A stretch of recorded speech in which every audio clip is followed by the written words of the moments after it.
Hi, darling. Welcome back. Why are South African cashiers so rude, especially to Black people? And this is not a generalization. I'm aware that we have cashiers who don't fall into the stereotype, but there is a thing whereby in South Africa, when you go shopping at a ShopRite, at a Pick n Pay, or a Checkers, if you're being served, you will see the difference in treatment when it is a Black customer and when it is a white customer. When it is a Black customer, you just deal with plastic. You don't even get a greeting. You don't even get like the formal, "Hi, ma'am, how are you?" You see a white customer getting a completely different service from you, and you are both actually paying customers in the same venue. So I made this video today because I want us to have a discussion and find out why. Why is this the case? Why is it that it is such a normal experience that we've even accepted that in South Africa, when you're dealing with cashiers, the treatment you get as a Black person, maybe even for colored people, it's very different than when you are a white person in the South African context. So what we're going to do today, we're going to watch a few videos that highlight the experiences of customers. And then, because there's always two sides to a story, we're going to highlight the experiences of cashiers with customers, and then I will break it down. I will add a lot of history in order to break down this conversation as to why are so many of our sisters and brothers who work as cashiers tend to give different treatment for people of different racial groups. And this video is not to promote any racist ideologies. I do not support any kind of form of racism, but we have to unpack that. Why is this such a common experience for a lot of Black South Africans? Why are cashiers at ShopRite always so angry? Even worse if you're gonna ask for a cashback. It's like you are taking their own money. This other time I bought 3,000 Rand worth of groceries. 3,000, but they made me pack that thing myself. All the cashier did was give me enough plastics to pack that thing and put it inside the trolley myself. And lastly, to the person who is baking birthday cakes for ShopRite, I shame you haters. Just quit your job. I often feel like such a beggar in South Africa trying to get good customer service. People are always in such a bad mood. Like, no matter how friendly I am, I'll ask very nicely, I'll smile, I'll say please, I'll say thank you. Just for someone to just do their job. Like, it's just, I don't understand the bad mood. Like, I know that in some places people are exploited, overworked, underpaid, but like, why are you taking it out on me? Like, I'm just here to shop. Can you save that bad mood for your managers? Because why am I in it? Like, why are you taking out your moods on me? And I just want to say, shout out to all the workers and the managers and the supervisors and even just the regular people that go out of their way to smile and be cordial and nice. I think you make South Africa a better place because you're actually rare. Like, I can count the number of times in a month that I actually get decent customer service and someone that actually wants to help me as a customer, and I always appreciate it so much. It feels like Christmas when someone helps you and actually does their job in this country. Dear cashiers in South Africa, specifically Pick n Pay, Boxer, Usave, ShopRite. Guys, if my card is not working, just whisper, "Psst, my brother, something wrong." Look now, 5 of them, they are gathered because someone, just one cashier, shouted, void, it's not working, something wrong. Now the floor manager is there, the store manager is there, the stock count manager is there, the till manager, everyone is there. Just to verify, all gathered, just to verify. Oh, indeed, look, it's not working. Guys, this thing can be prevented. Just tell me, maybe I'll transfer the funds in that account, or maybe I'll just leave the card there peacefully and leave and cry in my room. Don't make me cry on the store. Honey, they treat white people with courtesy. Sithandwa sam. They smile from ear to ear. They have conversations with them. They are so welcoming. Yongindi right, sithandwa sam. The service is literally a 10 out of 10. Give them that right about now. Next customer, please. That happens to be you, a Black person. Honey, suddenly the mood now changes. Ngoku umntu is no longer welcoming. Unguyelo ke ngoku nawe uyancoma uyabulisa with so much enthusiasm. Guess what? Nyum, nyum, nyum, nyum, nyum, nyum. They mumble. Umntu akasakazi uthetha ngoku. Wenze ntoni? Nothing. Awenzanga nto. They give you the most disgusting attitude and they don't give a fuck about it. Too. Honey, benza le nto bafuna uyenza. There was also a post on TikTok that highlighted the experiences of cashiers when dealing with customers, and we will go through the comments just to see both sides of the story. Lindy says, I was scanning his items and he was with his madam. So madam offered to help me pack. The guy said, let that thing pack. That's her job. Brescia also adds her own comment. It says, being threatened with a gun and telling me I will wait for you outside. This was 13 years ago. He even showed me that he has a gun license. Siposonke adds, Wangikafulela ebusweni, which translates to the fact that a customer spit at Siposonke's face. Mosheki, he bought a few glasses. I asked him if he needs a plastic. He says no. When I'm done, he told me, where am I going to hold this glass? With your big head? I just kept quiet. Kenzie, she shouted at me for her mistake, then threw a pen at me. I didn't reply. I just said, next customer, and had to smile. The last comment says, back in 2015, I was a cashier. One customer said to me, I'm not the one who said, don't go to school and study and be as miserable as you are. So, we see that there's two sides to the story. And one thing we have to acknowledge is the fact that even customers working with people is an extremely hard job. Cashiers in South Africa earn between 4 to 6,000 rand, and they work in very hectic conditions, dealing with different personalities, dealing with different moods every day. And some customers are definitely friendly, but we have to acknowledge the fact that rude cashiers exist, but rude customers also exist. So both people contribute to creating this monster that we experience when we are going through retail. They work very difficult hours and a very difficult job dealing with people. You're literally sitting in one place for hours. And then on top of that, the reward is not worth it. The juice is not worth the squeeze. Working so hard for an entire month just to earn 4 to 6,000 rand.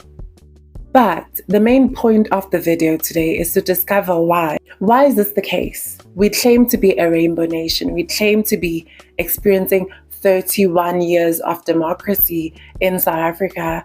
We claim to be this non-racial society. And I want us to be explicitly honest. Race is a real thing. I don't want to listen to people who say, I don't see color.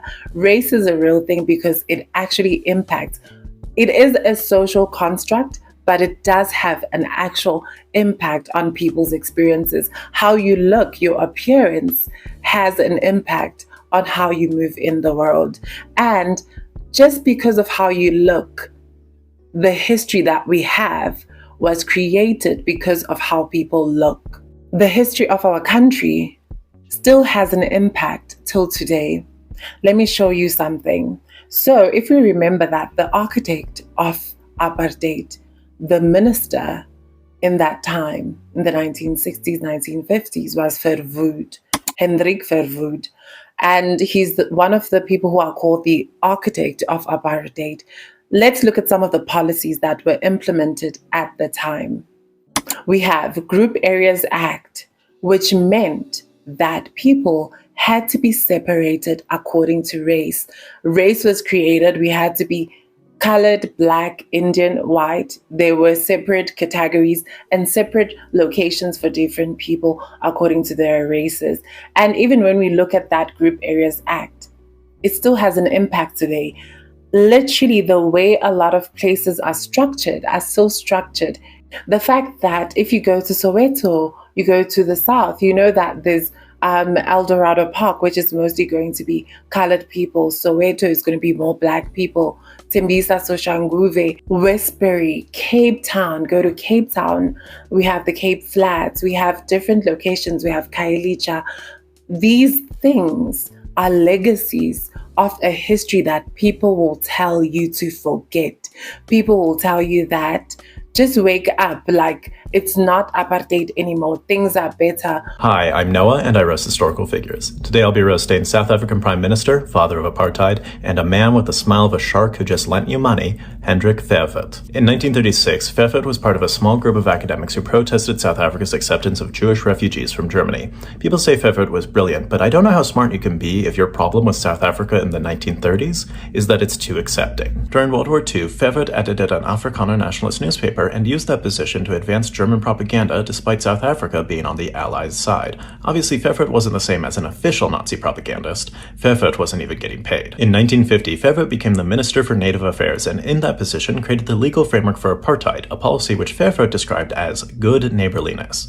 A system that oppresses, imprisons, and segregates is not being a good neighbor, and you can tell because it sounds terrible to sing, like a good neighbor, State Farm oppresses, imprisons, and segregates. Verwoerd supervised the implementation of the Popular Registration Act, which categorized all people in South Africa into racial groups based on factors ranging from skin color to diet. I don't know what a black person eats versus what a white person eats, but I know that Verwoerd was one white person who should have eaten shit. Verwoerd wrote the act which established a separate and explicitly worse education system for black South Africans, because as Verwoerd explained, what is the use of teaching the black child mathematics when it cannot use it in practice? I don't know, Hendrik. I'm sure your teachers tried to teach you morals even though you did not use them in practice. After the police massacred protesting black South Africans in the township of Sharpeville, Verwoerd said that the protesters did not represent the majority of black South Africans who he said were, quote, loyal to the government and the administration. That's obviously untrue, but it also feels irrelevant, since when did Verwoerd care about the wishes of a majority? I'm going to tell you about one of the most evil things. Bantu education was designed to kill the minds of black people,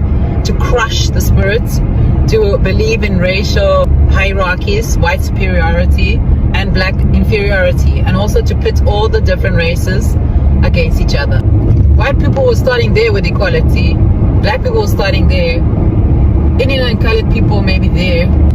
Obviously divide and conquer is a thing.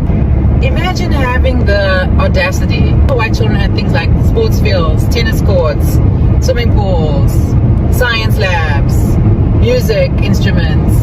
A lot of people don't even know why we celebrate 16th of June as Youth Day, and it's a public holiday. Because in 1976 on June 16, the police killed peacefully protesting students, the Soweto massacre. They were protesting Bantu education. They were tired of this inferior education that was just designed so that black people could do nothing else but serve white people, become a cheap black labor force. If you went to school between 1953 and 1994, you got superior education in a government school as a white person, and you got inferior education as a black person in South Africa by law. Just think about it for a minute, what it means for the foundations of your mind to be built during apartheid. We cannot ignore history. Even if you tell me, that's why I'm extremely wary of people who say humanities is absolutely not important, when history tells us a lot about where we are now. Yes, we have corrupt politicians, but politicians were corrupt as well in the past. Let's go to the next policy. We have the past laws, which meant that black people's movement in the cities was heavily surveilled. You literally had to have permission to be in the city within a certain time. You literally had to carry a dombas in order to navigate the city, because that was a reminder that you, as a black person, do not belong in the city. And then another act that was enacted during Verwoerd's time is the Reservation of Separate Amenities Act, which basically means that certain public spaces could not be shared by people of different races. You couldn't share certain toilets, you couldn't share chairs, you couldn't share parks with other races. That was a policy that was enacted in the time. We have Bantu education. Bantu education was an education that was given to Black people in order for them to work under white people, to work for white people. This is history. This is not me being emotional. This is history. You were only skilled enough so that you could be able to be a house help, you could be a gardener. You were not given an education that could upgrade your life. And during this time, there were justifications for it. So I want you to think about these things. Think about the fact that townships still exist and who is the majority in the township. Black people, colored people. Those are the people who are the majority even till today in the townships, spaces that actually functioned as concentration camps. For example, I'm going to say this controversially. We tie ourselves to my location. Sure. You know, like we're from Kokasi, and if you're not Black, if you're not from Kokasi, whatever. But if we look at history, the locations are concentration camps. Yeah. Essentially, that's what they are. I've often argued that Cashier is not meant to be a happy place. No, it's not. So don't judge people who want to get out. And that's why I don't tell, sorry to say this, Kasi stories. You don't romanticize No, it. I don't. I don't romanticize poverty porn. I don't romanticize this. If you're telling me about Sipume Laleni or something like that, you know, I can respect the village life, because for me, a village person is way wealthier than somebody. Yeah. It's not even a comparable. Yeah. You know, someone who can do subsistence farming is much wealthier. And in my films and etc., I either show Black affluence in terms of a modern society or Black affluence regarding our traditional values. Sure. And I try to remember, you know, just to preach the message, which is there's a reason why a lot of negative things happen in Kokasi. They were designed to be like that. It's not meant to be a nice place. No, Yeah. it was designed that. So a little, if you know your history though, you'll understand that. Spaces that functioned as a way for whenever a huge van would basically drive into the township, it could be able to capture people because the streets were so small and it's easily to move around.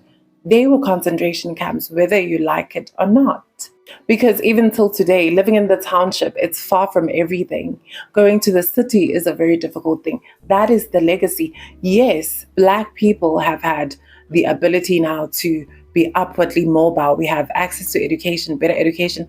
But if you think about your grandparents, the fact that my grandmother who received Bantu education and someone's white grandmother or grandfather who received a better education, that is a completely different starting point. We're not starting at the same level. Your grandfather got to be an engineer in the 1960s because he got a good education, and my grandmother could only be a cleaner. Your grandfather was able to basically create wealth, generational wealth for himself and his great-grandchildren. Your starting point was never the same. So I don't like when people act like race has never impacted us till today, when literally, if you understand generational wealth, you will understand that there's certain racial groups who literally, you could find someone who's living off the wealth, off the will of their great-grandfather. There's someone who still won't touch the will of their father because they still haven't finished the inheritance of their great-grandparents. That is how generational wealth is. There's people who are starting off. There's white people who have wealth that is from generations and generations. And even when they pass on, that wealth is going to, your child is probably going to live off the inheritance of your grandfather. If you were to put colored people, Black people, Indian people, white people, all at the same level during that time, 1950s, 1960s, and allowed them to have the same education, the same access to privileges, the same access to the best universities, that would be an equal starting point. We would have grandparents who are great grandparents, who are engineers, who are professors, who were able to leave us legacies. So I don't like when people say we need to forget apartheid. It ended, this thing only ended 31 years ago. This is not victim mentality. This is facts. So why is this connected to this conversation about cashiers? How is this connected? If you think about Verwoerd, Verwoerd was a humanities graduate. He studied psychology, philosophy. He was a psychologist. So he understood the human mind. He understood the fact that doing these policies that were enacted in the 1950s literally have created a certain mindset amongst a lot of different racial groups.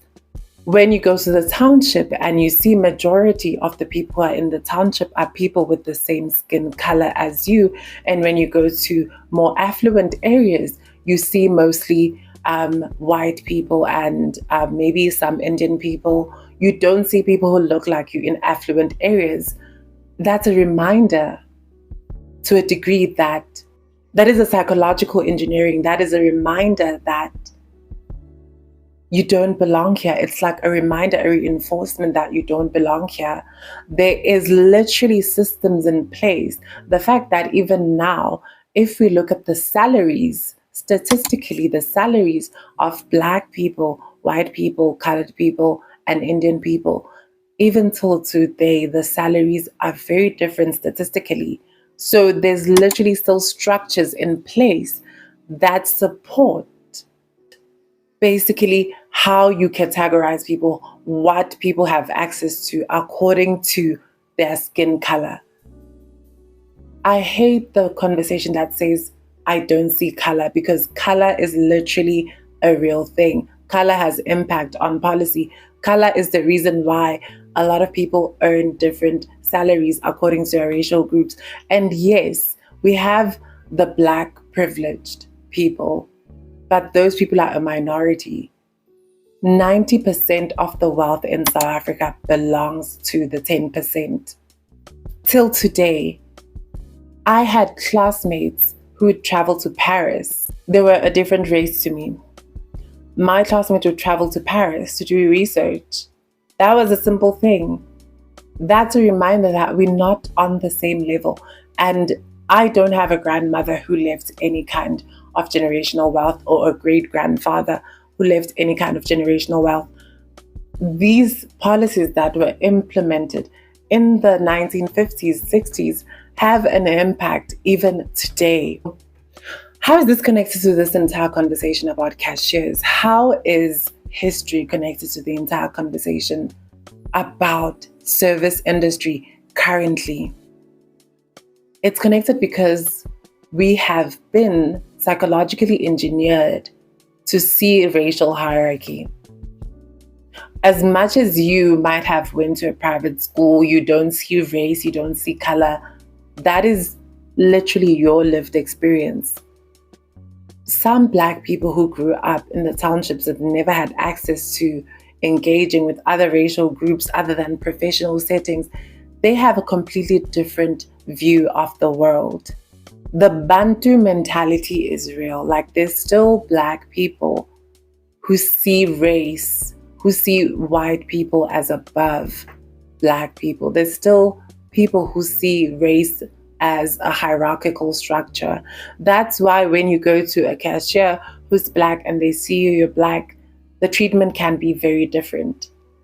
There are amazing cashiers, 100%, who do their job to their ultimate best and dealing with horrible customers at the same time. But it is a Bantu mentality. It's knowing that if you're serving someone who is white and they complain, their complaint will be heard. If a white person complains about bad service, the term Karen is a real thing, because we know that if a white person complains and asks for a manager, it's going to be a completely different response than if I complain. It's extremely unfortunate, and I don't support victim mentality, but reality is, yes, now we have the opportunities to pull our bootstraps up and try and create a life for ourselves, but You can't tell me to race with someone who was already 50 kilometers away when I was 1 kilometer behind. That is not equal. And I don't like us to be so intellectually dishonest and act like there was never a privilege.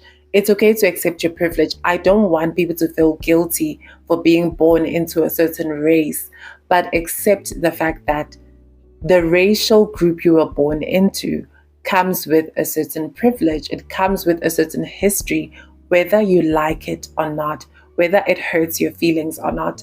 There is an actual privilege to being from a certain racial group. That's why even when I hear the conversation of dating and people say, because you've had such a bad experience with your own race, you think dating someone of a different race is an upgrade. Because there are people who think like that, that I'm tired of dating my own people. It might be better if I date a white person, an Indian person, a colored person, because they think it's an upgrade, not knowing that you're dealing with a human being regardless of race. But we have to accept that the Bantu mentality still exists in a lot of Black people. Black people, some of them are still scared of the fact that if you give bad customer service to a white customer, they might report you. You might even lose your job for offering bad customer service compared to a Black person. Race is a real thing. It's a social construct, but it has real life consequences. And I think this is one of the reasons why the cashiers still have that Bantu mentality. The social engineering was so deep that even till today, the township is a reminder of it. The fact that when you go to affluent areas, you don't find people who look like you. The fact that you won't earn the same salary, even if you have the same qualifications as someone of a different race. The fact that your friends who you go to university with or your classmates of a different race get to go on holiday in Paris, in France, in Australia for their holidays, and you are stuck in South Africa or you have to go back to your village. Those are reminders of the fact that because of your race, you don't have access to certain privileges. Because of the history, because of the inheritance of our history, these things still exist. And yes, I love South Africa. I think our country is absolutely beautiful. I do believe we have potential of improving. I do believe the fact that if we get to a point that we actually talk about these things and unpack them from a deeper context, from unfolding the layers, we can understand why certain behaviors are so common. I theoretically believe one of the reasons why cashiers are so rude to Black people is because there's still that mentality, that racial superiority. Even if it's not explicitly stated, it is felt. But I want to hear your opinions. What do you think? Why are cashiers so rude in South Africa, especially to Black clientele? I want to hear your perspectives, and what do you think about the connection with history and the current perceptions of race that we have now? Do you believe that history has an impact on our current state of affairs, whether that be politically or just something as simple as going shopping? I want to hear your opinions. And if you got to the end of this video, leave a book emoji in the comment section. And thank you for watching, darling. Bye-bye.